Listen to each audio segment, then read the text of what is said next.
Hello everyone, मैं रवि एक बार फिर आप सभी का स्वागत करता हूं टारगेट सेमेस्टर के ऑनलाइन प्लेटफॉर्म पे।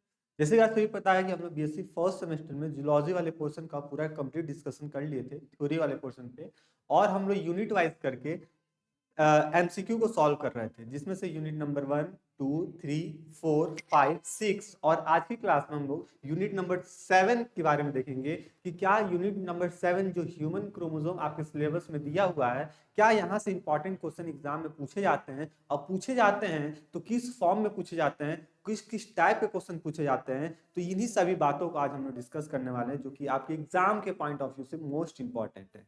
एक तरफ देख लीजिए कि आपका जो ह्यूमन क्रोमोसोम है ये तो इंपॉर्टेंट है ही एग्जाम के पॉइंट ऑफ व्यू से, साथ ही साथ इसके जितने भी क्वेश्चन बनते हैं चाहे बेसिक से लेकर एडवांस तक के क्वेश्चन सारे के सारे यहाँ से इंपॉर्टेंट होने वाले हैं। तो क्योंकि यहाँ से आपका 3 से 4 क्वेश्चन देखने को मिल जाता है। लास्ट ईयर के तो एग्जाम में हमको याद आ रहा है कि आपका 2 से 3 क्वेश्चन पूछा था, 2 से 3 क्वेश्चन पूछा था, जो कि अपने आप में हाईली वेटेज रखता था। तो मान के चलिए इस बार भी 2 नहीं तो 3 से 4 क्वेश्चन इस बार आपसे पूछा जा सकता है इस साल के आपके सेमेस्टर एग्जाम में। ठीक है, तो इन्हीं सभी बातों को स्टार्ट करेंगे, लेकिन क्लास को स्टार्ट करने से पहले आप लोग क्लास में पेन पेपर फोकस लेके बैठेंगे, जिसकी पूरी कंसंट्रेशन क्लास में रहे। आज की क्लास आपकी इंटरेस्टेड होने वाली है। क्यों इंटरेस्टेड होने वाली? क्योंकि ये सारी के सारे क्वेश्चन आपके थ्योरी क्लासेस से जो पोर्शन है वहीं से उसको उठाया गया है। ठीक है, तो आई होप कि वो पोर्शन आप लोग रिवाइज कर लिए होंगे। अब जब रिवाइज कर लिए हैं तो फिर अपनी बारी आती है एमसीक्यू की प्रैक्टिस की। आपको बताए थे कि आप क्लास में पेन पेपर लेके बैठेंगे। पेन पेपर इसलिए लेके बैठेंगे क्योंकि यहाँ पे कई सारे ऐसे क्वेश्चन होंगे जिनके क्वेश्चन के आंसर आपको नहीं पता होगा, है ना। मे भी आपको पता भी हो, नहीं भी पता होगा। चलिए कोई दिक्कत नहीं, नहीं पता है तो वो क्वेश्चन क्या करेंगे, अपने उस कॉपी में नोट कर लेंगे कि ये इस क्वेश्चन का ये आंसर होता है। ठीक है, और एक साथ ही साथ इसके आपको ये भी काम करना है कि जो भी हम 40 क्वेश्चन डिस्कस करेंगे वो 40 क्वेश्चन को अपने कॉपी में मार्क करते हुए चलना है कि मेरे कितने क्वेश्चन करेक्ट हो चुके हैं। और लास्ट में एक बार कमेंट बॉक्स में आप बता दीजिएगा कि सर मेरे आउट ऑफ 40 में से या आउट ऑफ 45 में से मेरे इतने क्वेश्चन करेक्ट हुए हैं। ईमानदारी से बताइएगा। 2 क्वेश्चन ही करेक्ट हुए, 2 ही बताइए, लेकिन हाँ बताइए जरूर। ठीक है, तो चलिए क्लास को स्टार्ट करते हैं और देखते हैं आज का अपना पहला क्वेश्चन ह्यूमन क्रोमोसोम से क्या रहने वाला है। चलिए, ह्यूमन क्रोमोसोम की जब भी बात आती है, यानी कि मानव की गुणसूत्र की बात की जाती है ना। गुणसूत्र आपको पता ही होगा कि जो क्रोमोसोम होता है उसका नंबर कितना होता है भैया, 46 क्रोमोसोम होता है। नंबर की बात करते हैं, लेकिन वहीं पेयर की बात करते हैं तो ये नंबर चेंज हो जाता है। ये यहाँ पे जो डाटा हम बात करते हैं वो 23 पेयर की बात करते हैं, ये आपको ऑलरेडी पता है। ठीक है, लेकिन उसी के बेसिस पे आज के हम लोग क्या करेंगे, कुछ क्वेश्चन सॉल्व करने वाले हैं ह्यूमन क्रोमोसोम से। जैसे सब देखिए, सबसे पहला क्वेश्चन हमसे पूछा गया है कि ह्यूमन बींग्स, यहाँ पे ह्यूमन बींग्स है। ठीक है, ह्यूमन बींग्स की बात करते हैं। Humans has dash dash autosome and dash sex chromosome. जो ह्यूमन बॉडी होता है, जैसे कि हम लोग पहले से ऑलरेडी पता था कि सर जो ह्यूमन की अगर बात करते हैं, है ना, ह्यूमन में क्रोमोसोम की नंबर कितनी होती है, क्रोमोसोम की नंबर कितनी होती है, तो आप बताते थे सर ये 46 नंबर होते थे। कितने होते थे सर, 46 नंबर होते थे। यहीं पे हम बात कर लें तो इसको हम किस नाम से और क्या कर सकते हैं सर, इसको और क्या कर सकते हैं, 23 पेयर कहते हैं। ठीक है, ये बात तो ठीक है भैया, यहां तक तो ठीक हो गया। लेकिन यहां से क्वेश्चन क्या पूछ रहा है सर, ऑटोसोम पूछ रहा है और सेक्स क्रोमोसोम पूछ रहा है। क्या पूछ रहा है सर, ऑटोसोम पूछ रहा है और सेक्स क्रोमोसोम पूछ रहा है। तो यहीं से हम इसको डिफ्रेंशिएट कर देंगे। ये जो 23 पेयर अपने पास हैं, इस 23 पेयर को 2 हिस्सों में हम डिवाइड कर देते हैं, जिसमें से 22 पेयर जो होता है, कितना पेयर सर, 22 पेयर जो होता है एक पार्ट में हम कर देते हैं और एक पेयर को हम दूसरे पार्ट में कर देते हैं। ये 2 पेयर में हम इसको डिस्कस कर देते हैं। इसको अपने कॉपी में तुरंत नोट कीजिएगा, क्योंकि ये एग्जाम के पॉइंट ऑफ व्यू से मोस्ट इंपॉर्टेंट है। यहां से क्वेश्चन पूछे जाते हैं, बार बार बोल रहा हूं, यहां से क्वेश्चन पूछे जाते हैं। याद कीजिए कि जब थ्योरी क्लासेस पढ़ रहे थे हम लोग, वहां पे भी आपको रिमाइंड कराए थे कि भैया यहाँ पे इंपॉर्टेंट लगा लीजिए, स्टार लगा लीजिए, ये क्वेश्चन पूछे जाते हैं। और देखिए ह्यूमन क्रोमोसोम का पहला ही क्वेश्चन ये आपके सामने रख दिया गया है कि ऑटोसोम की संख्या कितनी होती है और सेक्स क्रोमोसोम की संख्या कितनी होती है ह्यूमन बॉडी में, है ना, ह्यूमन बींग्स में, है ना, ह्यूमन में कितनी होती है। तो ये जो अपने पास 23 पेयर हैं क्रोमोसोम, या फिर बोल दें कि 46 नंबर है क्रोमोसोम को, इनके हम 2 हिस्सों में डिवाइड कर देते हैं। और 2 हिस्सों जो आता है वो होता है एक 22 पेयर वाली और एक आता है 1 पेयर वाली। है ना। जब हम एक पेयर की बात करते हैं तो यही अपना है सेक्स क्रोमोसोम। क्या बताएंगे सर इसी को? सेक्स क्रोमोसोम के नाम से जानते हैं, जो कि पर्सन क्या हो जाता है, डिफ्रेंशिएट हो जाता है कि ये मेल है या फीमेल है। बात आई समझ में कि जो हमारे बॉडी में जो क्रोमोसोम है केवल एक ही पेयर है, वही डिफरेंशिएट कर देता है कि ये पर्सन मेल होगा कि फीमेल होगा, यानी कि एक्स एक्स वाली बॉडी बनेगी या फिर एक्स वाई वाली बॉडी बनेगी। ये चीज यहाँ पे डिफरेंशिएट करता है एक पेयर वाली। लेकिन यहीं पे बात करें 23 पेयर की, तो ये जो 23 पेयर जो होते हैं इसी को क्या कहते हैं, इसी को हम लोग ऑटोसोम के नाम से जानते हैं। क्या बोलते हैं सर? इसी को ऑटोसोम के नाम से जानते हैं। तो ये बात भी ध्यान रखेंगे, आपसे डायरेक्ट क्वेश्चन पूछा जाएगा कि ऑटोसोम की नंबर कितनी होती है ह्यूमन बॉडी में, तो आप बताओगे 22 पेयर या फिर 44 नंबर, है ना। यहाँ पे और क्या बता सकते हो?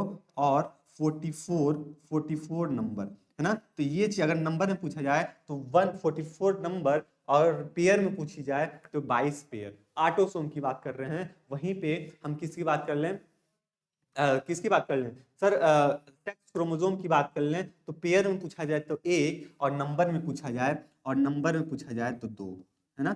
नंबर में पूछा जाए तो दो। तो ये बात आप डिफ्रेंशिएट करके रखिएगा। यहाँ पे आप किसी भी टाइप का कोई भी कंफ्यूजन नहीं होना चाहिए सेक्स क्रोमोसोम और ऑटोसोम में, ठीक है। और कंप्लीटली इसको हम मिला के क्या बोलते हैं, इसी को कंप्लीटली मिला के क्रोमोसोम की संज्ञा दी जाती है। चलो ऑप्शन क्या हो जाएगा सर? यहाँ पे जैसे अभी हम बात किए तो यहाँ पे 22 पेयर क्रोमोसोम हो जाएंगे पेयर में, है ना। 22 पेयर में हो जाएंगे और यहाँ पे एक पेयर में हो जाएंगे। तो ये चीज आप यहाँ पे ध्यान रखना। तो ऑप्शन देखो क्या है, 2 का दिया है तो ये तो बात गलत हो जाए। 23 दिया, ये भी बात गलत। 23 एक का दिया है, नहीं। 22 पेयर और एक पेयर की हम बात करेंगे। तो जितने लोग भी क्वेश्चन नंबर 1 की करेक्ट आंसर बी बता रहे हो सर, 1 बी होना चाहिए, 1 का बी होना चाहिए, उन सभी लोगों का ये क्वेश्चन क्या हो जाएगा, करेक्ट हो जाएगा। और अपने कॉपी में एक छोटा सा मार्क लगा लीजिएगा, सर मेरा पहला क्वेश्चन क्या हो गया, करेक्ट हो चुका। ठीक है, तो ये चीज हो गया आपका फर्स्ट क्वेश्चन के बारे में। और फर्स्ट क्वेश्चन के बारे में अगर बात करें तो ये चीज आपका डिस्क्रिप्शन, ये सब जितनी भी बातें आपके सामने लिखी गई हैं, इसको वीडियो को पॉज करके या मेरे साथ ही इसको क्या कीजिए, नोट कर लीजिए। फिर हम लोग चलते हैं सेकेंड क्वेश्चन पे। ठीक है, देखते हैं सेकंड क्वेश्चन क्या दिया हुआ है अपने एग्जाम के पॉइंट ऑफ व्यू से। सेकंड क्वेश्चन दिया है कि which of the following represent the nullisomic condition, है ना। क्या बोल रहा है सर? नल्ली सॉम कंडीशन कौन सा दर्शाता है ना। हिंदी में देख लेते हैं, निम्नलिखित में से कौन सा न्यूली सोमिक सिंड्रोम या फिर कंडीशन प्रदर्शित करता है। क्या 2n-1 की बात करते हैं, 2n+1 की बात करते हैं, 2n+1 2 की बात करते हैं, या 2n-2 की बात करते हैं। जब भी नल्ली सॉम की बात करें, नल नल मतलब एकदम नील, है ना। नल मतलब याद करने का तरीका है, नल मतलब एकदम नील, बोलते हैं ना एकदम नल है, नील है ना। नील मतलब एकदम 0 बट्टा सन्नाटा है, इसकी बात कर रहे हैं। तो ये अगर बात करते हैं तो इसको क्या बोलते हैं हम लोग, नील के नाम से जानते हैं या फिर नल कहते हैं। तो यहाँ पे हम बात करेंगे 2n-2, जब भी हम देखेंगे ऑप्शन में तो इसको बताएंगे सर ये नल्ली सोमी कंडीशन देखने को मिलता है। कौन सा कंडीशन देखने को मिलता है? नल्ली सोमी कंडीशन देखने को मिलता है। तो ये बात आप ध्यान में रखोगे। तो ऑप्शन नंबर डी जितने लोग बता रहे हो सर क्वेश्चन नंबर 2 का करेक्ट ऑप्शन आपका डी हो जाना चाहिए, तो सभी लोगों का क्वेश्चन आपका करेक्ट हो गया। और अपने कॉपी में एक छोटा सा मार्क लगा लीजिएगा, मेरा 2 में से 2 क्वेश्चन करेक्ट हो गया। तो ये चीज आप यहां से करते हुए चलेंगे। ठीक है, चलिए आगे बढ़ते हैं क्वेश्चन नंबर 3 पे। क्वेश्चन नंबर 3 दिया हुआ है कि a person who receive an extra chromosome would have.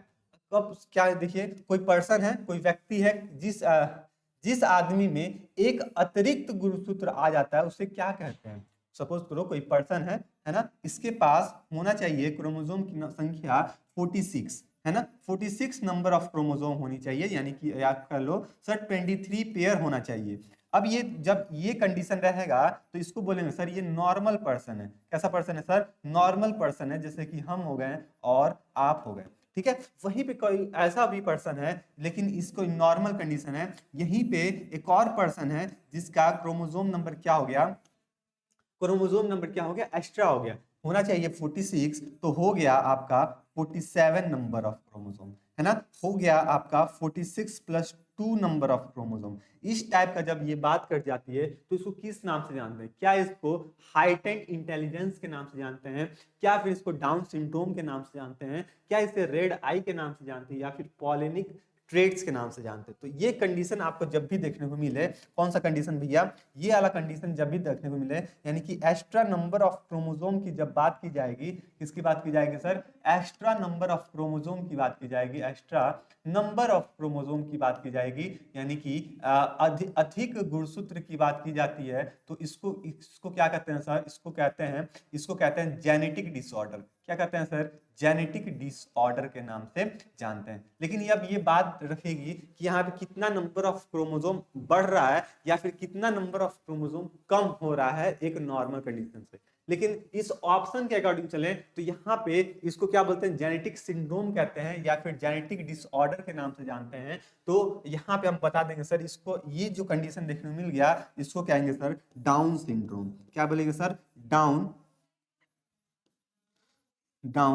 Syndrome के नाम से जानेंगे। तो ये चीज भी आप ध्यान में रखना, इस कंडीशन को हम क्या बोलते हैं, डाउन सिंड्रोम के नाम से जानते हैं। ठीक है, जेनेटिक डिसऑर्डर का मतलब ये हो गया कि जो भी क्रोमोसोम की नंबर है, जो क्रोमोसोम की मात्रा है, या तो बढ़ जाए या तो घट जाए, वो अगर कंडीशन देखने को मिलता है तो वो क्या हो जाता है, जेनेटिक डिसऑर्डर हो जाता है, जेनेटिक सिंड्रोम आ जाता है ना। तमाम सारे सिंड्रोम के बारे में आपसे डिस्कस किए थे, जैसे कि डाउन सिंड्रोम, टर्नर सिंड्रोम, नल्लीसोम, कैलीफेट्रा वाला, ये तमाम सारे, काइडू, हाँ काइडू सिंड्रोम भी एक आता है, तो वो भी अभी आगे वाले क्वेश्चन में हम लोग देखेंगे। तो जितने लोग भी बी बता रहे हो सर, थर्ड का करेक्ट ऑप्शन आपका बी हो जाएगा, सभी लोगों का ये क्वेश्चन क्या हो जाएगा, करेक्ट हो गया। ठीक है, तो ये चीज आप अपने कॉपी में नोट करेंगे और यहाँ पे डाउन सिंड्रोम पे टिक करके हम नेक्स्ट क्वेश्चन की तरफ बढ़ जाएंगे। क्वेश्चन नंबर 4 की बात कर लेते हैं। क्वेश्चन नंबर 4 दिया है, separation of the homologous chromosome are called. ये क्या कर रहा है सर, कोई गुणसूत्र है, उसके जो समजात जो क्रोमोसोम है उनको अलग करने की जब बात की जाएगी तो उसको किस नाम से जानते हैं, क्या कहते हैं उसको, है ना, क्या कहते हैं, क्या उसको नॉन डिसजंक्शन के नाम से जानते हैं।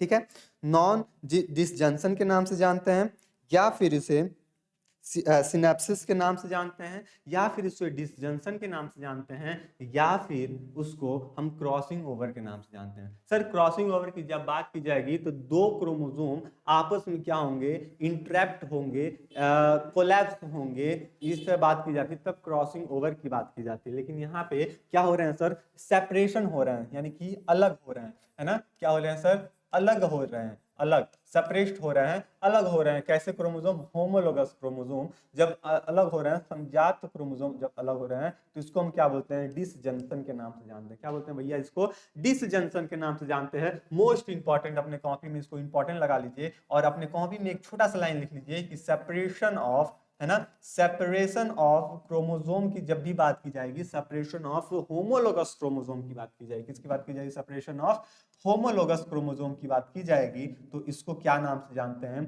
इसको हम क्या बोलते हैं सर, इसको बोलते हैं हम लोग डिसजंक्शन कहते हैं, है ना, इसको क्या कहते हैं सर, डिसजंक्शन कहते हैं। ये थ्योरी वाली क्लास में आपको अच्छे से वहां पे एक्सप्लेन की गई है ना। अब कुछ लोग सोचेंगे सर थ्योरी वाली क्लास, थ्योरी वाली क्लास आपको इसको बारे में, हाँ थ्योरी वाली क्लास की बात करें तो ये जो थ्योरी वाली क्लास है आपकी, ये टारगेट गुरुकुल मोबाइल ऐप पे आपको कंप्लीटली पढ़ाई गई है बाइलैंग्वेज के फॉर्म में, है ना। आप लोगों को कुछ बच्चे, आप लोग को पता भी होगा टारगेट गुरुकुल मोबाइल ऐप के बारे में, और आप में से कई बच्चे होंगे जो कोर्स में एनरोल भी होंगे। लेकिन कुछ ऐसे भी बच्चे होंगे सर, हमको नए बच्चे यानी कि जिनको नहीं पता है सर ये कोर्स क्या है, क्या क्या इसमें फैसिलिटी मिलती है, कितने यहाँ पे सिलेबस कंप्लीट किया गया है। तो आपको बता दूं, आपको क्या करना है सर, चुपचाप जाके प्ले स्टोर पे टारगेट गुरुकुल को वहां से जाके उसको सर्च करना, फिर इंस्टॉल कर लेना है। जैसे इंस्टॉल कर लेंगे आपके पास एक छोटा सा बेसिक इन्फॉर्मेशन पूछी जाएगी, पूछने के बाद आप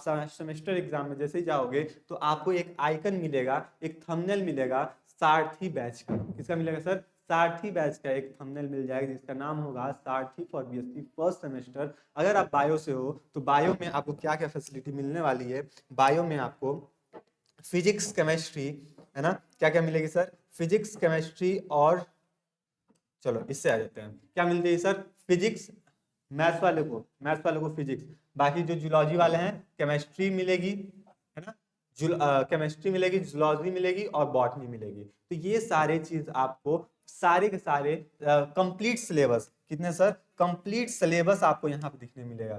कैसा, कंप्लीट सिलेबस, है ना, कंप्लीट सिलेबस बाईलैंग्वेज के फॉर्म में, यानी कि हिंदी में भी आपको अवेलेबल है और साथ ही साथ इंग्लिश में भी अवेलेबल है। इसका जो नोट्स है ना, इसका नोट्स जो पीडीएफ जो आपको मिलता है वो हिंदी और इंग्लिश दोनों लैंग्वेज में मिलता है। जिस तरह अभी हम लोग क्वेश्चन को सॉल्व करने के समय हम लोग बाईलैंग्वेज यूज कर रहे हैं। साथ ही साथ आपको क्लास नोट्स मिलेंगे सारे के सारे, साथ ही साथ आपके प्रैक्टिस क्वेश्चन पेपर भी मिलेगा, ये जो कि मोस्ट इंपॉर्टेंट होता है। आप पूरी क्लासेस नहीं पढ़ पाए, ठीक है, कोई दिक्कत नहीं, आपको सारे के सारे पीडीएफ मिल जाएंगे, वहां से आप इसको पढ़ सकते हो और साथ ही साथ अपने तैयारी को भी कर सकते हो और मजबूत कर सकते हो प्रैक्टिस पेपर लेके। अगर जिनके यूनिवर्सिटी में एमसीक्यू बेसिस पे होता है तो एमसीक्यू टाइप के क्वेश्चन वहां पर दिए गए हैं। अगर आपकी यूनिवर्सिटी में डिस्क्रिप्टिव टाइप के एग्जाम होते हैं तो डिस्क्रिप्टिव के बेसिस में भी आपको क्वेश्चन दिए गए हैं। तो इस सारे फैसिलिटी आपके थ्योरी क्वेश्चन और एमसीक्यू क्वेश्चन, साथ ही साथ मोस्ट इंपॉर्टेंट आपको पर्सनल मेंटरशिप देखने को मिलेगा।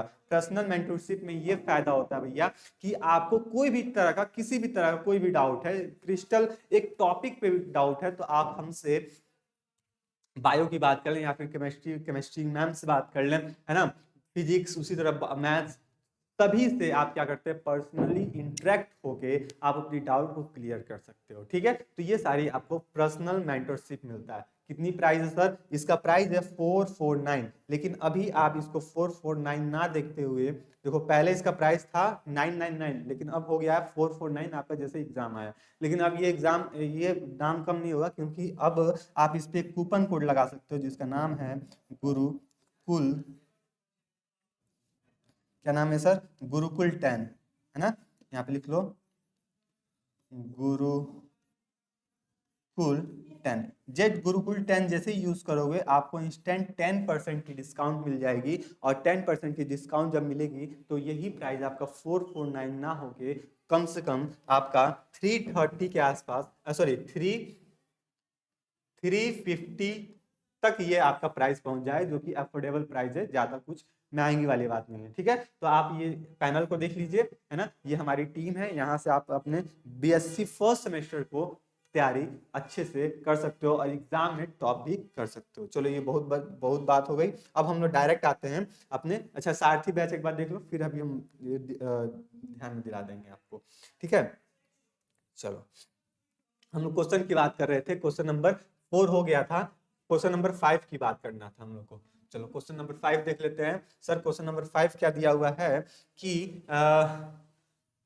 If a person receive the X Y chromosome, most important है भैया, देखना कैसे बच्चे यहाँ पे गलत कर देते हैं। क्या पूछ रहा है सर कि कोई पर्सन है ये, है ना, अब ये कौन पर्सन है हमको नहीं पता, कोई भी पर्सन है, हो सकता है मेल होगा, हो सकता है फीमेल होगी, लेकिन हमको क्वेश्चन में ये बता रहा है कि कोई पर्सन है, उसके पास जो क्रोमोसोम आ रहा है वो एक्स एंड वाई क्रोमोसोम आ रहा है। कौन सा आ रहा है भैया?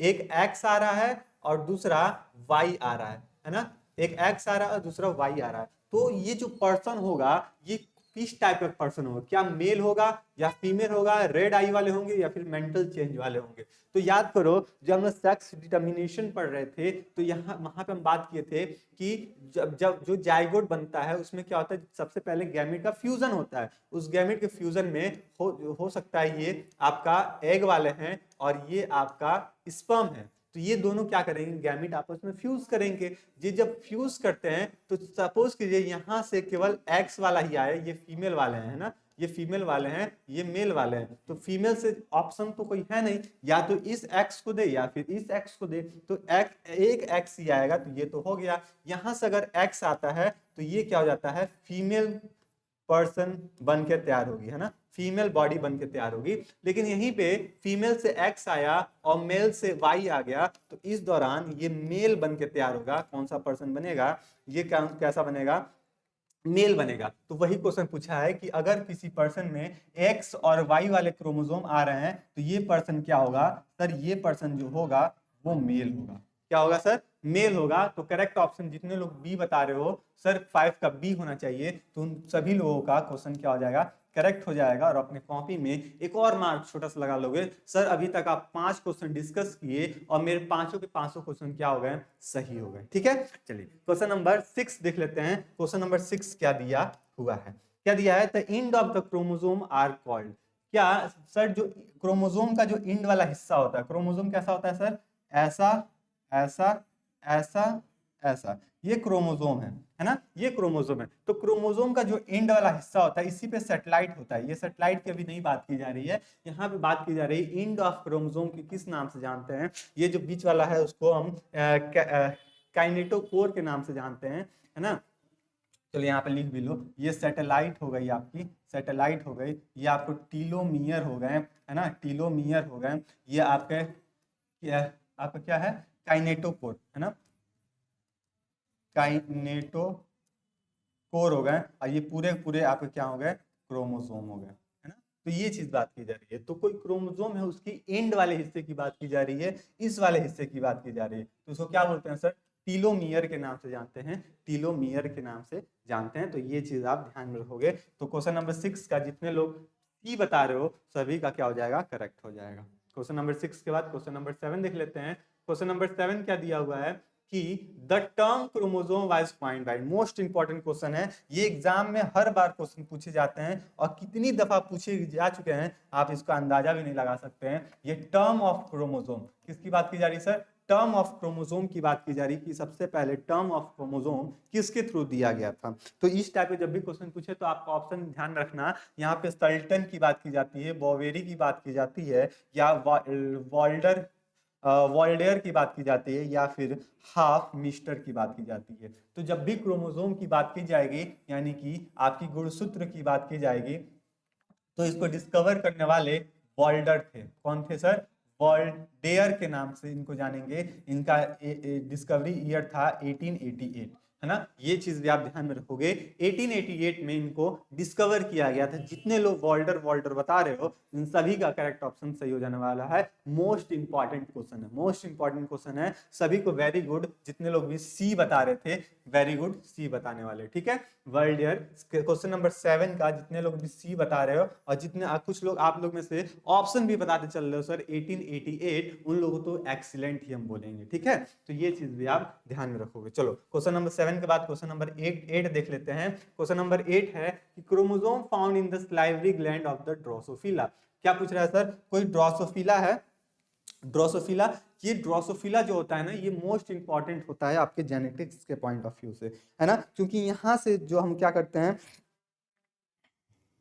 ज्यादा से ज्यादा क्या करते हैं, इसको हम एक्सपेरिमेंट में यूज करते हैं। आपसे डायरेक्ट क्वेश्चन पूछा जा सकता है कि एक्सपेरिमेंटल इंसेक्ट कौन होता है ना, ये क्या होता है जेनेटिक्स में, जेनेटिक्स में क्या होते हैं, इसको एक्सपेरिमेंट में यूज किया जाता है, एक्सपेरिमेंट में यूज किया जाता है ये वाली स्पीसीज को, क्योंकि इनका जो रिजल्ट होता है ना वो जल्दी हमको मिल जाता है ना। इनका जो लाइफ स्टाइल होता है या फिर वो थोड़ा जल्दी कवर हो जाता है। क्या पूछ रहा है, the chromosome found in the salivary gland of the Drosophila. Drosophila के सलाइवरी ग्लैंड में किस टाइप के क्रोमोसोम पाए जाते हैं, क्या पॉलीटीन पाए जाते हैं, लिम्फब्रस पाए जाते हैं, सुपर न्यूमरस पाए जाते हैं, या फिर आपके क्रोमोसोम पाए जाते हैं। तो जब भी लैम्फ ब्रश की बात करते हैं तो अभी इसके पास एक और क्वेश्चन आएगा तो वहां पे इसको लैम्फ ब्रश को और डिस्कस करेंगे। देखो क्वेश्चन नंबर 9 में ही अभी इसको डिस्कस करेंगे हम लोग लैम्फ ब्रश के बारे में, ठीक है।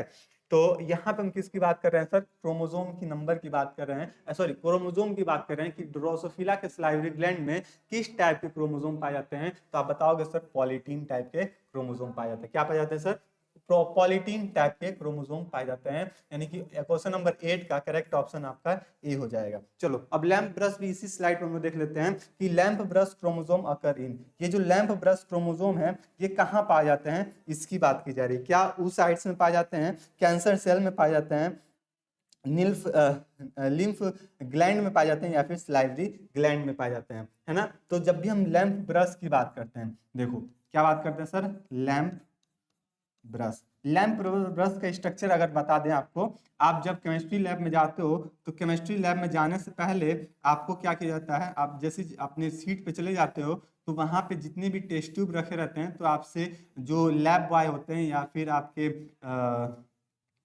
जो लैब में होते हैं वो टीचर बोलते हैं कि सबसे पहले ये ब्रश उठाओ और इस ब्रश से जो टेस्ट ट्यूब है ना उसको उसमें क्या कर दो, उसमें जितने भी केमिकल्स लगे होंगे उसको साफ कर दो। तो आप टेस्ट ट्यूब लेते हो और ये ब्रश लेते हो, इसको पूरा अच्छे से इस तरह क्या करते हो, पूरा साफ कर देते हो। सेम टू सेम जो ब्रश आप उठा रहे हो अपने लैब में, वही क्या है, उसी तरह स्ट्रक्चर आपको देखने को मिलता है लैंप ब्रश के।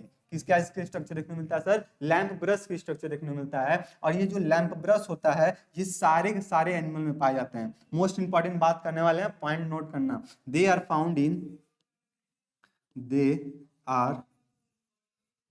फाउंड इन वर्टिब्रेट्स में पाए जाते हैं और इनवर्टिब्रेट्स में पाए जाते हैं। लेकिन हाँ, एक्सेप्ट किस में नहीं पाए जाते हैं सर? मैमल्स में। यानी कि हम लोग में ये लैंप ब्रश वाला सिस्टम देखने को नहीं मिलता है। ये मोस्ट इंपॉर्टेंट है, आपसे डायरेक्ट क्वेश्चन पूछा जा सकता है कि lamp brush are founded in except, तो आपको ऑप्शन देखने को मिल जाएगा मैमल्स। अब ये और किस में देखने को मिलता है, तो यहाँ से आप बताओगे सर कि ये जो लैंप ब्रश होता है ना, ये लैंप ब्रश की जब बात की जाती है तो ये जो लैंप ब्रश होता है ये पाए जाते हैं, आपके बता दोगे कि रेप्टाइल्स में,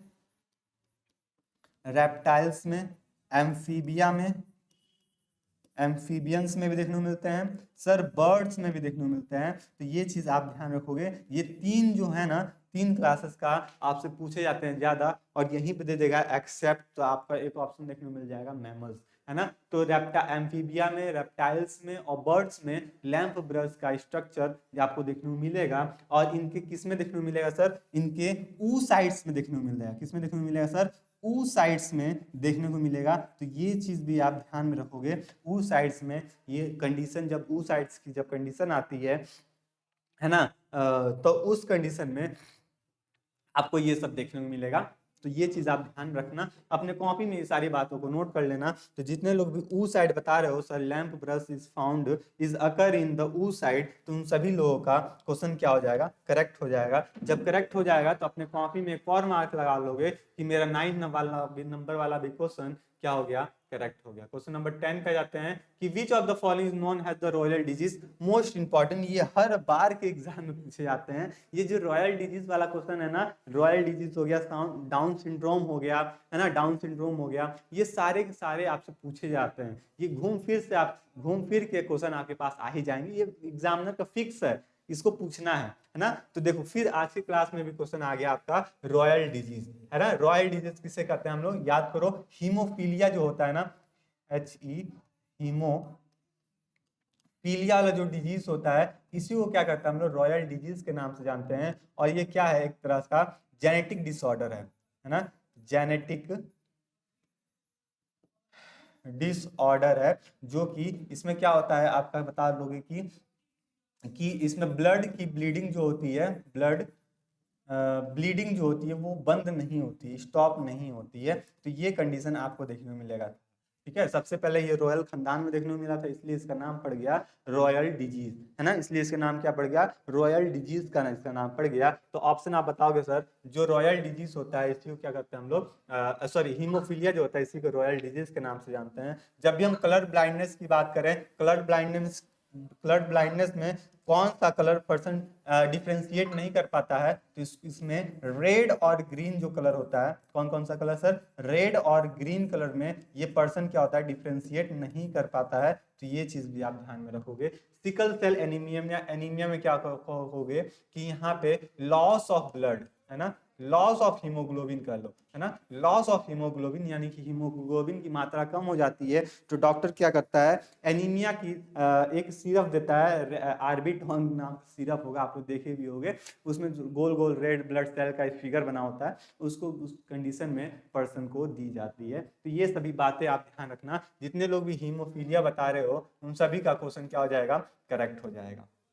ठीक है, क्वेश्चन नंबर 11 देख लेते हैं। क्वेश्चन नंबर 11 है the end of the chromosome are called. जो क्रोमोसोम का एंड वाला हिस्सा होता है उसको हम लोग टीलोमियर के नाम से जानते हैं। अभी हम लोग इसको देख भी लिए थे। क्वेश्चन नंबर 12 देख लेते हैं। The chromosome with the sub terminal centromere. सब टर्मिनल सेंट्रोमियर को किस नाम से जानते हैं? तो इसको बोलते हैं हम लोग, क्या बोलते हैं? देखो क्या बोलते हैं इसको, एक्रोसेंट्रिक कहते हैं, एसेंट्रिक कहते हैं, है ना, या फिर मेटासेंट्रिक कहते हैं, क्या कहते हैं? आप बताओगे सर। जो सब है ना, सब टर्मिनल की बात की जा रही है, सब टर्मिनल की बात की जा रही है, तो इसको बोलते हैं एक्रोसेंट्रिक। क्या बोलते हैं सर? एक्रोसेंट्रिक। इसका फिगर हम लोग बाकायदे अपने कोर्स में, अपने थ्योरी वाले क्लासेस में इसको किए हुए थे, ये आपको ध्यान आ रहा होगा। क्वेश्चन नंबर 13 देख लेते हैं। क्वेश्चन नंबर 13 दिया है कि which of the following disease is a sex linked disease. इसमें से कौन सा ऐसा डिजीज है, कौन सा ऐसी बीमारी है जो कि सेक्स लिंक्ड डिजीज के नाम से जाना जाता है? क्या हेपेटाइटिस है ना,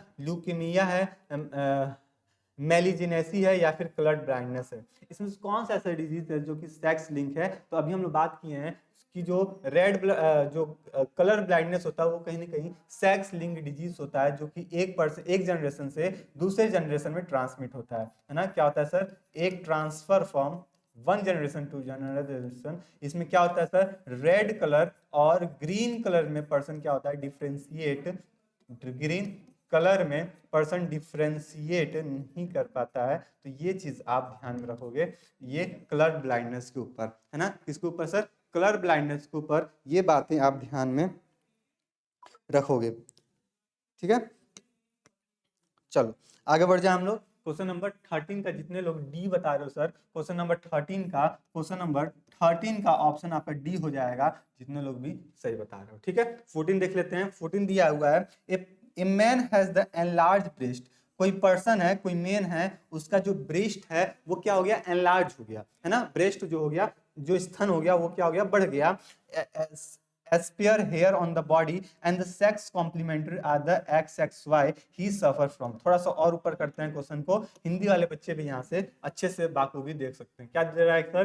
कि एक आदमी के स्तन, एक आदमी में स्तन बढ़े हुए होते हैं, है ना। कोई पर्सन है, कोई आदमी है, उसका जो स्तन हो गया वो क्या हो गया? बड़ा हो गया। शरीर पर अतिरिक्त बाल आ गए, है ना, बॉडी पे बहुत सारे बालें आ गए, और उनकी जो सेक्स क्रोमोसोम है वो XXY हो गई। क्या हो गई सर? XXY हो गई। तो वह पीड़ित है, किससे पीड़ित है? क्या डाउन सिंड्रोम से पीड़ित है? नहीं भैया, डाउन सिंड्रोम की बात नहीं करते हैं। क्या एडवर्ड सिंड्रोम की, टर्नर सिंड्रोम की, प्लानिफर सिंड्रोम की, या फिर डाउन सिंड्रोम की, है ना। तो इस टाइप का जो भी पर्सन होता है, सपोज करो कोई पर्सन है और उसमें क्या हो गई सर? ब्रेस्ट एनलार्ज हो गया। क्या हो गया सर? ब्रेस्ट एनलार्ज हो गया इसका, है ना, फीमेल के जैसे एनलार्ज हो गया। साथ ही साथ आप बताओगे क्या इसमें, इसकी बॉडी पे बहुत सारे बालें आ गई, बॉडी पे क्या आ गई? हेयर ग्रो कर गई बहुत सारी, और इनकी जो सेक्स क्रोमोसोम की नंबर हो गई वो XXY हो गई। तो इस कंडीशन को हम लोग किस नाम से जानते हैं? क्लाइफेटर सिंड्रोम के नाम से जानते हैं। क्या बोलते हैं सर? क्लाइफेटर सिंड्रोम के नाम से जानते हैं। इसका यही होता है XXY। अगर XXY कहीं भी आपको देखने को मिल गया तो आप तुरंत आंख बंद करके बताओगे क्लाइफेटर सिंड्रोम। क्या बताओगे सर? क्लाइफेटर सिंड्रोम, ये आप यहाँ पे बताओगे, ठीक है। क्लाइफेटर सिंड्रोम। चलो आगे देख लेते हैं। Question number 15। क्वेश्चन नंबर 15 है अपने पास कि the ability of the organism to resist the infection by the pathogen is called. क्या पूछ रहा है? किसी जीव को रोगजनक द्वारा संक्रमण का विरोध करने का क्षमता को क्या कहते हैं, है ना। क्या कहते हैं? क्या इसको इन्फेक्शन कहते हैं, या फिर इसको हाइपर सेंसिटिव कहते हैं, या फिर इसको इम्यूनिटी कहते हैं, या फिर इसको एलर्जी कहते हैं? क्या पूछ रहा है? The ability of organism to resist the infection to the pathogen. अभी देखो हाल फिलहाल में हम लोग कोविड से गुजरे थे, तो जब कोविड से गुजरे थे तो उस समय क्या बताया जा रहा था कि अपने इम्यूनिटी सिस्टम को भैया मजबूत करके रखो, नहीं मजबूत करके रखोगे तो क्या होगा? हमको वायरस, कोविड वायरस क्या हो जाएगा? हमको अटैक कर देगा, है ना, ठीक है। क्या कर देगा? हमको अटैक कर देगा। तो ये बात आप ध्यान रखो, इम्यूनिटी, है ना, इम्यूनिटी, ठीक है। तो हम किसकी बात करते हैं सर? इम्यूनिटी की बात करते हैं कि अपनी इम्यूनिटी को स्ट्रांग करके रखेंगे तो हमारे बॉडी में कोई भी इंफेक्शन आके कॉज नहीं कर पाएगा कोई भी डिजीज, है ना। तो यहाँ पे हम किसकी बात करेंगे सर? इम्यूनिटी की बात करेंगे। इस टाइप का जब भी क्वेश्चन आए तो कोविड को याद कर लीजिएगा, जब भी कोविड को याद कर लीजिएगा आपको वहां से आंसर तुरंत मिल जाएगा। ये बात आप ध्यान रखेंगे, ठीक है। क्वेश्चन नंबर 15 की हो गई बात, करेक्ट ऑप्शन आपकी सी, है ना। 15 की करेक्ट ऑप्शन आपकी हो गई सी। चलो 15 के बाद 16 पे आ जाते हैं। 16 है अपने पास कि XO इज ए। जो XO है ये क्या है? ठीक है, देखो यहाँ पे दो क्रोमोसोम तो होते हैं, XX या फिर XY, यानी कि यहाँ पे दो चीज की बात, दो क्रोमोसोम की बात कर रहे हैं। वहीं पे अगर बात करें केवल X ही है और दूसरा जो क्रोमोसोम हो गया वो एब्सेंट हो गया, 0 मतलब वो एब्सेंट हो गया। इस कंडीशन को क्या कहते हैं सर? इस कंडीशन को हम लोग बोलते हैं मोनोसोमिक। क्या बोलते हैं सर? इसको मोनोसोमिक के नाम से जानते हैं। तो ये बात आप ध्यान रखना, मोनो मतलब एक, मोनो का मतलब क्या होता है? 1, है ना, और सोमिक का मतलब क्रोमोसोम। तो अगर एक क्रोमोसोम यहाँ पे देखने को मिलता है और एक क्रोमोसोम एब्सेंट है तो इस टाइप को हम क्या बोलते हैं? इस टाइप को मोनोसोमिक के नाम से जानते हैं। तो एक्सो क्या हो जाएगा अपना? मोनोसोमिक हो जाएगा। ये बात आप ध्यान में रखोगे। तो जितने लोग भी सिस्टीन का बी बता रहे हो, इन सभी का ऑप्शन क्या हो जाएगा?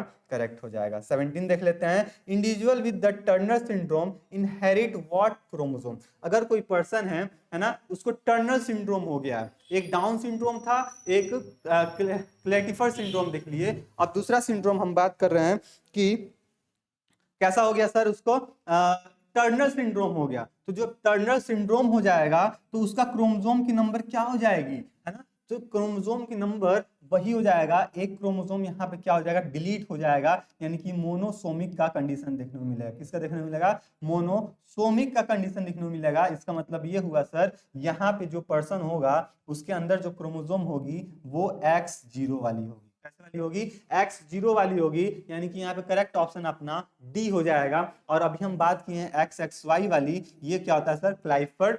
क्लाइफेडर सिंड्रोम की बात करते हैं।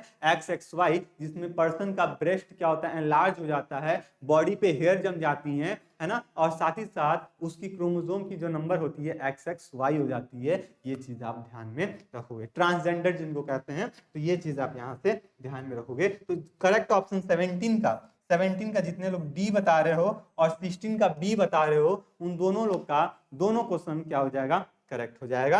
17 के बाद हम लोग 18 पे आ जाते हैं। 18 दिया हुआ है, भैया रुक जाओ, तो रुक ही नहीं रहा है, बोल रहा है कि मुझे जल्दी जल्दी खत्म करो। 18, हाँ, cri du chat is caused due to. अब ये क्लाइडू चार्ट क्या होता है? ये भी क्या होता है? डिफिशियंसी ऑफ जेनेटिक, ये भी जेनेटिक डिसऑर्डर के अंतर्गत ही आता है क्लाइडू चार्ट। ठीक है, ये कैसे होता है? ये किसके कारण होता है? क्या डुप्लीकेशन के थ्रू होता है? क्या ट्रांसलोकेशन के थ्रू होता है? क्या इन्वर्सन के थ्रू होता है? या फिर डिलीटेशन के थ्रू होता है? तो क्लाइडो चार्ट की जब भी बात की जाए, क्लाइडो चार्ट क्या होगा सर? यहाँ पे डिलीटेशन ऑफ क्रोमोसोम की बात की जाएगी। किसकी बात की जाएगी सर? डिलीटेशन ऑफ क्रोमोसोम की बात की जाएगी। तो ये बात जब भी आप देखने को मिले, क्रोमोसोम, है ना, तो ये कंडीशन क्या होता है सर? आपका क्या होता है? क्लाइडू चार्ट होता है। क्या होता है सर? ये क्लाइडू चार्ट होता है। तो ये बात आप ध्यान रखना, डिलीटेशन ऑफ क्रोमोसोम की जब भी जिक्र की जाए तो यहाँ पे क्लाइडू चार्ट की बात की जाएगी। तो 18 का जितने लोग डी बता रहे हो उन सभी का क्वेश्चन क्या हो जाएगा?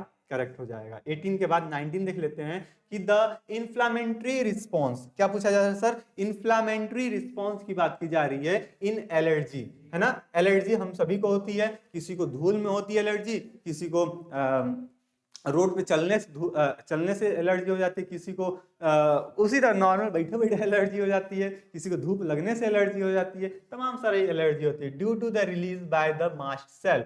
ये जो एलर्जी हो रही है ये किससे सिक्रीट हो रही है सर? इसको करने के लिए मास्ट सेल की रिस्पॉन्सिबिलिटी होती है। तो यहाँ पे क्या होता होगा बताइए,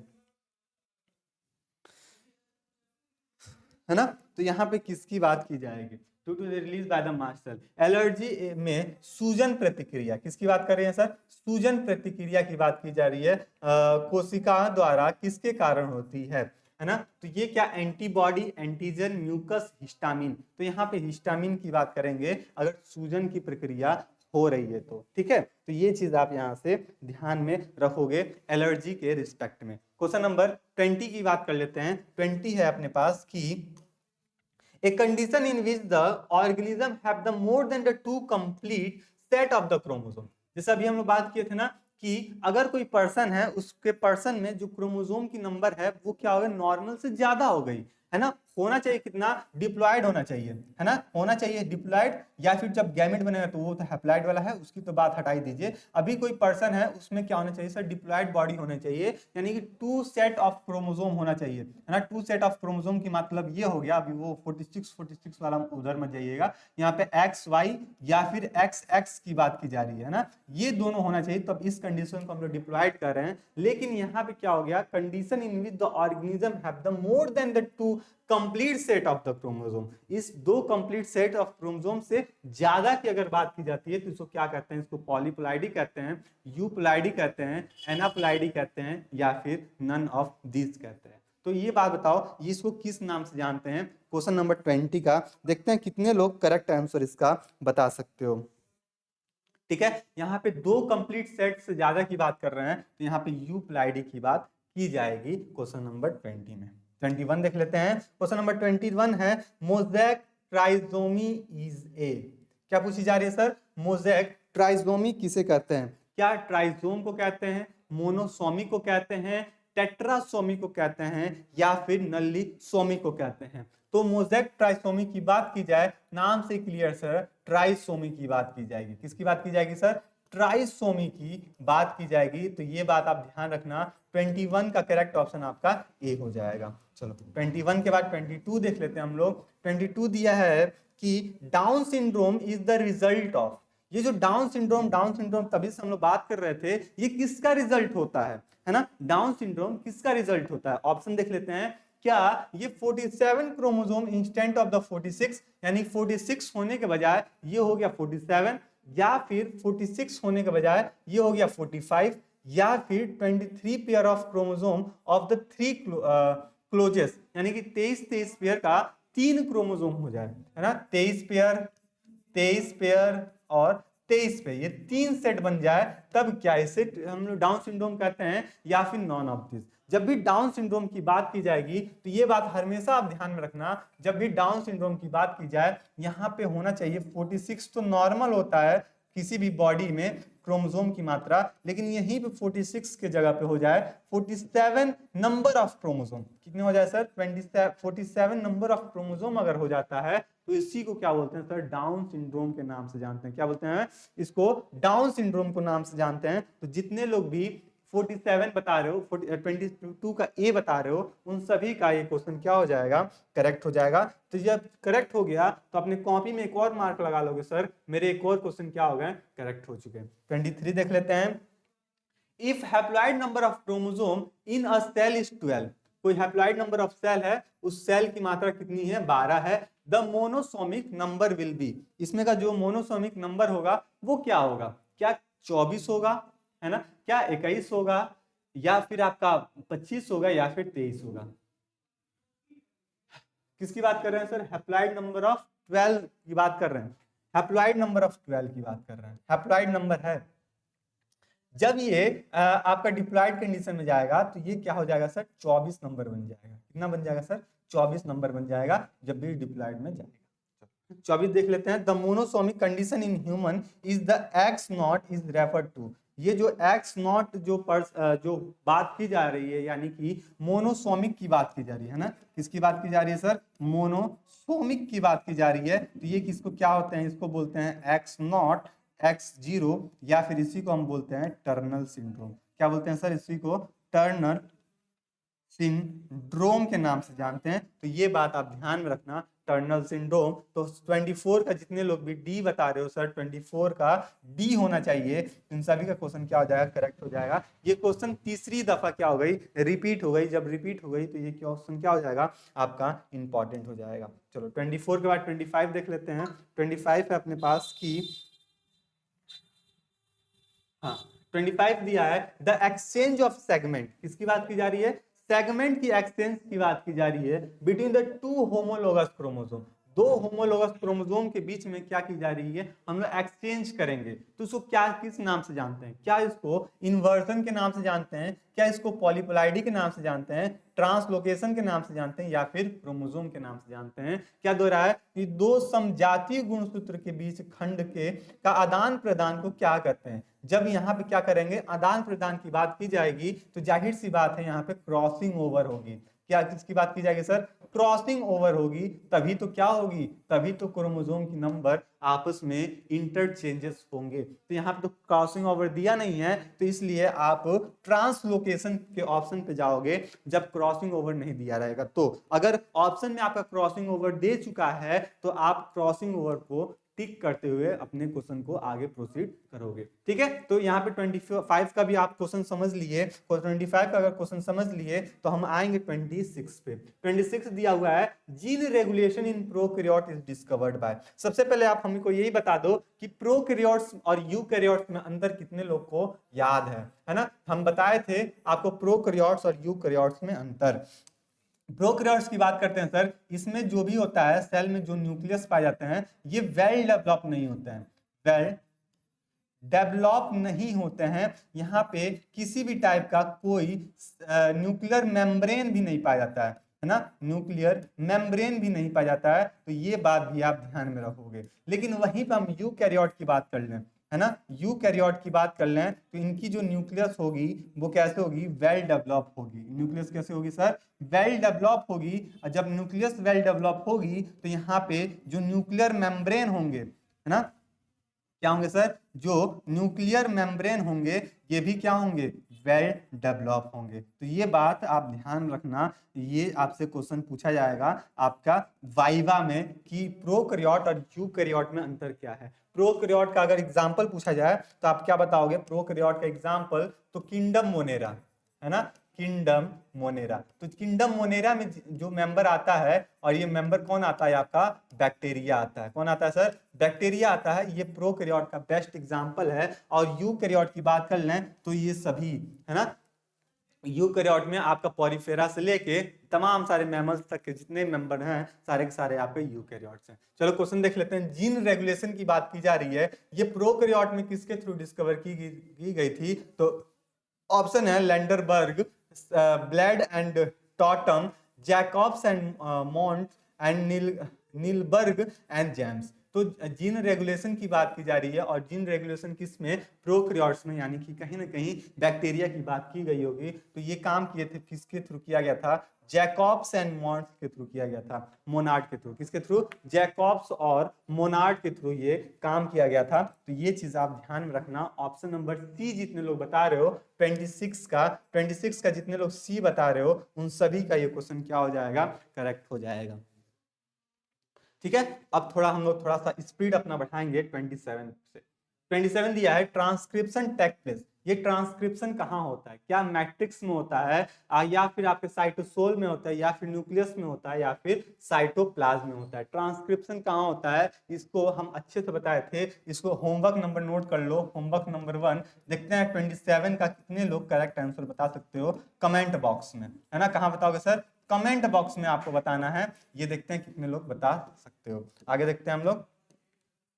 27 के बाद 28 आ जाते हैं। 28 दिया है, बार बॉडी वाज डिस्कवर्ड बाय। जो बार बॉडी हम लोग कल से पढ़ते आ गए, ये किसके थ्रू डिस्कवर किया गया था? तो ये डिस्कवर किया गया था मुर्ले बार के थ्रू। किसके थ्रू किया गया था सर? ये जो बार बॉडी है ये फीमेल पाई जाती है, और ये मुर्ले, है ना, मुर्ले बार के थ्रू इसको क्या किया गया था? डिस्कवर किया गया था। तो ये चीज भी आप यहाँ पे ध्यान में रखोगे। 29 देख लेते हैं। 29 है कि Beadle and Tatum establish the relationship of. Most important है, यहाँ पे इंपॉर्टेंट लगा लीजिए, ये एग्जाम में क्वेश्चन पूछे जाएंगे।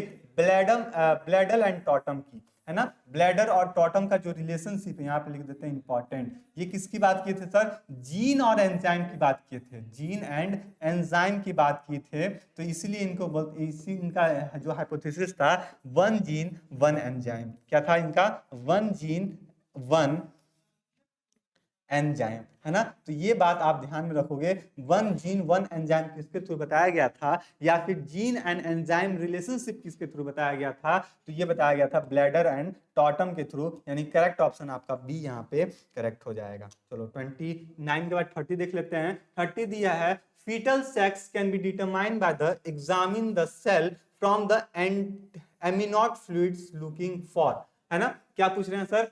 कि जो भी एमिनोटिक द्रव की कोशिकाएं होती हैं उनकी जांच के करके भ्रूण के लिंग का निर्धारण किया जाता था। याद करो पहले क्या होता था, अल्ट्रासाउंड होता था, उसी समय डॉक्टर बता देते, अल्ट्रासाउंड वाला जो होता था वो बता देता था कि ये जो बेबी बन रहा है ये बेबी मेल है कि फीमेल है ना। तो वो एक टेस्ट करता था, एम्यूनेटिक टेस्ट करता था, और उसके टेस्ट के बाद ये वहां पे बता दिया जाता था। तो ये किसके ऊपर टेस्ट किया जाता था, तो याद करो जो बार बॉडी होता है वो फीमेल में पाई जाती है। ये बार बॉडी क्या होती है, फीमेल में केवल पाई जाती है, फीमेल बॉडी में पाई जाती है। फीमेल बॉडी पे भी कहाँ, उसके वेजाइनल वाले पोर्शन है ना, या फिर हेयर बॉडी स्ट्रक्चर, उसका ये सब बात की जाती है। तो यहाँ पे हम बात करें तो एमिनोटिक टेस्ट जो होगा वो बार बॉडी का टेस्ट किया जाता था कि इसके अंदर बार बॉडी है कि नहीं है। अगर है तो जाहिर सी बात वो फीमेल है, अगर नहीं है तो फिर मेल है। ठीक है, तो यहाँ पे बार बॉडी, यहाँ पे BAR है। ठीक है, ऑप्शन आप देख लीजिएगा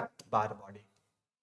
31 की देख लेते हैं। 31 है कि XZW टाइप, यानी क्या पूछ रहा है सर, ZZ और ZW टाइप किसका क्रोमोसोम होता है। तो ये जो क्रोमोसोम होता है ये होता है बर्ड्स के। किसके होते हैं सर, बर्ड्स के ये हिस्सा देखने को मिलता है। तो ये बात आप ध्यान रखना। तो बर्ड्स में आपका यहाँ पे पीकॉक दिख रहा है, तो यानी कि ZW जो क्रोमोसोम सेक्स डिटर्मिनेशन होता है ये बर्ड्स का होता है। किसका होता है सर, बर्ड्स का होता है। तो ये बात आप यहाँ से 31 का ध्यान में रखोगे। 32 देख लेते हैं। 32 है द कैरियोटाइप्स डिस्प्ले। ये जो कैरियोटाइप्स है ये कहाँ डिस्प्ले होता है ना, क्या complete set of anaphase chromosome in the cell of the species, ठीक है, या फिर complete set of the telophase chromosome in the cell of the species. नहीं, एनाफेज, टीलोफेज, प्रोफेज की नहीं बात करते हैं हम लोग, मेटाफेज की बात करते हैं जब कैरियोटाइप की बात की जाती है। किसकी बात की जाती है, कैरियोटाइप की जब बात की जाएगी तो यहाँ पे मेटाफेज की बात की जाएगी, metaphase of chromosome in the cell of the species. तो यहाँ पे डी ऑप्शन जितने लोग बता रहे हो 32 का डी, तो यहाँ पे 32 का क्या हो जाएगा, डी यहाँ पे आपका करेक्ट हो जाएगा। आगे देख लेते हैं 33 दिया है कि the full account of karyotype includes the, क्या पूछ रहा है, the full accounts of karyotype. Karyotype का एक पूर्ण अर्धदर्शी संबंधित होता है, ये किससे संबंधित होता है, क्या ये number and types of chromosome से, तो हाँ भैया ये बात तो सही है। क्या दे रहा है, शेप ऑफ क्रोमोसोम से, तो हाँ भैया शेप ऑफ क्रोमोसोम की भी बात यहाँ पे की जाती है। साथ ही साथ बाइंडिंग ऑफ क्रोमोसोम की बात की जाती है। तो जब भी कैरियोटाइप की बात की जाए तो यहाँ पे ऑल ऑफ दिस वाला जो ऑप्शन होगा ये आपका करेक्ट हो जाएगा। क्यों, क्योंकि यहाँ पे जो 3 ऑप्शन आपका जो ऑलरेडी दिया हुआ है ये कहीं ना कहीं रिलेटेड रखता है, को रिलेटेड है आपके कैरियोटाइप से। किससे रिलेटेड है सर, कैरियोटाइप से को रिलेटेड है। तो ये चीज आप ध्यान रखोगे 33 के बारे में। 34 देख लेते हैं। 34 दिया है a mutation which substitute one purine base with the another purine base is called. क्या पूछ रहा है कि ऐसा म्यूटेशन जिसमें एक जो प्यूरिन बेस है वो दूसरे प्यूरिन बेस के साथ इंटरेक्ट करता है तो उसको हम क्या कहते हैं, है ना, उसको हम क्या कहते हैं, क्या उसको ट्रांसिशन कहते हैं, ट्रांसवर्जन कहते हैं, ट्रांसडक्शन कहते हैं, या फिर ट्रांसफेक्शन करते हैं। तो इसको ट्रांसिशन के नाम से अनुवाद करना यहाँ पे हम बात करेंगे 34 की। 35 देख लेते हैं। 35 है the symbol of the empty cycle use in the pedigree analysis is. या करो सपोज करो ये पेडिग्री एनालिसिस में हम सैंपल बनाते हैं साइकिल, और ये साइकिल कैसा है, खाली है, तो इस बार हम किसकी बात करते हैं, नॉर्मल फीमेल की बात करते हैं। लेकिन वहीं पे ये हिस्सा क्या हो जाए, सैडेड हो जाए, ये हिस्सा क्या हो जाए सर, सैडेड हो जाए, तब इस कंडीशन को हम लोग नॉर्मल मेल के नाम से जानते हैं, है ना। क्या बोलते हैं सर, इसको नॉर्मल मेल के नाम से फिर इसको बोलेंगे 35 का। 36 देख लेते हैं। 36 है कि major causes of evolution of gene and protein is, है ना। जो मेजर कॉसेस होता है जीन इवोल्यूशन का जीन और प्रोटीन के बीच में, वो कैसे होता है, क्या पॉइंट म्यूटेशन के थ्रू होता है, सेक्सुअल रिप्रोडक्शन के थ्रू होता है, क्रोमोसोमल एब्रिगेशन के थ्रू होता है, या फिर जीन डुप्लीकेशन एंड रेप्लिकेशन के थ्रू होता है। तो क्या बताओगे, तो ये जो मेजर कॉजेस ऑफ इवोल्यूशन की बात की जाती है जीन और प्रोटीन के बीच में, तो ये होता है आपका पॉइंट म्यूटेशन के थ्रू। किसके थ्रू होता है सर, पॉइंट म्यूटेशन के थ्रू। ये देखने को मिलता है 36 का ए यहाँ पे करेक्ट हो जाएगा। 37 देख लेते हैं, रुक जाओ। 37 है कि the loss of chromosome segment, क्या हो रही बात sir, loss of chromosome segment की बात की जा रही है ड्यू टू ये जो क्रोमोसोम का जो सेगमेंट है वो लॉस हो रहा है, किसके लिए लॉस हो रहा है सर, डिलीटेशन जब होगा तभी ये लॉस होगा, तो 37 का बी यहाँ पे करेक्ट हो जाए। 38 देख लेते हैं, the chromosome consist of the 2n-1 of the chromosome represent, यानी कि नल्लीसोमी की बात की जा रही है यहाँ पे 2n-1 यानी कि नल्लीसोमी है ना, ये क्या हो जाएगा सर, नल्लीसोम हो जाएगा, ठीक है। और मोनोसोमी का क्या होता है सर, XO होता है, तो ये बात आप ध्यान रखना 38 के बारे में। 38, 39, 40 है ना, ये क्वेश्चन देख लेते हैं 40 तक।